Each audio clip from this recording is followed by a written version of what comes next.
వచ్చే నెల 4000 సోమేశ్వర గారి చేతి గుర్తుకే జై పరిపాలన ఉంటుంది.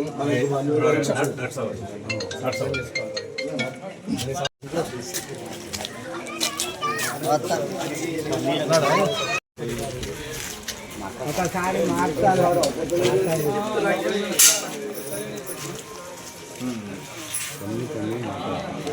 లేదా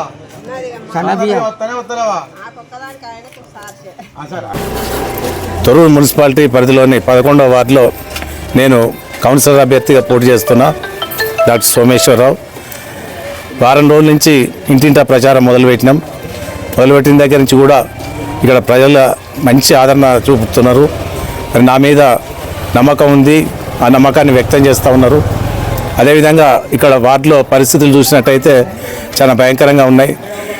రోడ్లు సరిగా లేవు, డ్రైనేజ్ సరిగా లేదు, తాగునీటి వ్యవస్థ కరెక్ట్ లేదు, అక్కడక్కడ విద్యుత్ సమస్యలు ఉన్నాయి, ఎటు చూసినా సమస్యలే. మరి అదేవిధంగా ఈ వార్డులో మెజార్టీ ప్రజలు మరి చాలా బీద వర్గానికి చెందిన వాళ్ళు ఉన్నారు. వాళ్ళకి చాలామంది కూడా పక్కా ఇల్లు లేవు, కొంతమంది కిరాయి ఇళ్లలో ఉంటే కొంతమంది రేకుల ఇళ్లలో చిన్న వాళ్ళు కూలిపోయే దశలో ఉన్న వాటిల్లో ఉంటున్నారు. మరి ఇవన్నీ చూసి అన్నీ కూడా మరి ఇంటిల్లు తిరిగినప్పుడు పూర్తిగా వాటి వివరాలు సేకరించడం జరిగింది. దాదాపు ఒక 80 గృహాలు డబుల్ బెడ్రూమ్లు అవసరమవుతున్నాయి. ఇందిరా మిల్లు అయితేనేం, డబుల్ బెడ్రూమ్లు అయితేనేం. మరి వాటిని ఏ విధంగా ఇప్పించాలనే దానికి నేను పూర్తి స్థాయిలో కూడా ప్రణాళిక సిద్ధం చేసుకున్నా. మరి ఇంకా ఇంటింట్లో సమస్యలు చూస్తే పెన్షన్స్ వచ్చినాయి, రేపు మొదలుపెట్టిన నాడు ఎప్పుడున్నాయో వాళ్ళకి మాత్రమే వస్తున్నాయి.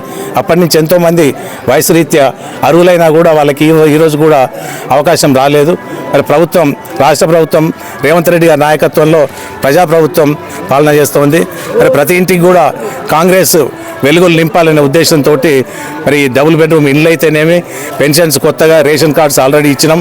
ఈ వచ్చే ఉగాది నుంచి అర్హులైన ప్రతి ఒక్కరికి కూడా పెన్షన్స్ ఇప్పించేందుకు ప్రయత్నం చేస్తాం. ఈ వార్డుకు సంబంధించి అయితే ఎవరైతే అర్హులు ఉంటే వాళ్ళ పూర్తి బాధ్యత తీసుకొని వాళ్ళు ఏ ఆఫీస్కి వెళ్ళాల్సిన అవసరం లేదు. దానికి సంబంధించిన కాగితాలను తీసుకొని నేనే వాటిని శాంక్షన్ చేయించేందుకు చర్యలు తీసుకుంటాను తెలియజేస్తున్నా. ఇంకా వేరే అభ్యర్థి మీద చూస్తే నేను అన్ని విధాలుగా మరి ఆయన కంటే సమర్థుణ్ణి. పోతే దశాబ్దాల కాలంగా ఒకే కుటుంబం పాలిస్తుంది. మరి దాన్ని కూడా తప్పబట్టను, కానీ అదే టైంలో ఇక్కడ పూర్తి సౌకర్యాలు కల్పిస్తే తప్పబట్టేటోళ్ళం కాదు. మరి వాళ్ళు మాత్రం విలాసవంతంగా ఉంటూ అంతస్తులు పెంచుకున్నారు, కానీ ప్రజల్ని మాత్రం అదే దిగువ స్థాయిలో ఉంచే ప్రయత్నం చేసిండ్రు. కాబట్టి ఇది నాకు మంచి అవకాశంగా, ఎందుకంటే నేను ఎక్కడున్నా కూడా ఒక వర్క్మెన్షిప్ పనిచేసేదే నా లక్ష్యం. కాబట్టి నేను ఒక నేను ఎక్కడైతే పనిచేయగలుగుతున్నా అదే వాటికి నేను వచ్చినని భావిస్తున్నా.